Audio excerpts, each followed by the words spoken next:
पेशावर खैबर पख्तूनख्वा का कैपिटल है और पाकिस्तान का एक बड़ा शहर है।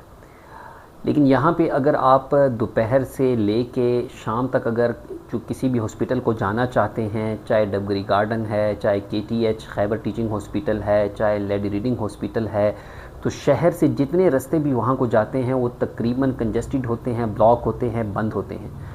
और पेशावर में रहने वाले ये लोग जानते हैं कि कितनी कीमती जानें, चाहे वो रक्षा में जा रहे हैं, गाड़ियों में जा रहे हैं या एम्बुलेंसेस करवाए होते हैं, उनके लिए रास्ता अवेलेबल नहीं होता।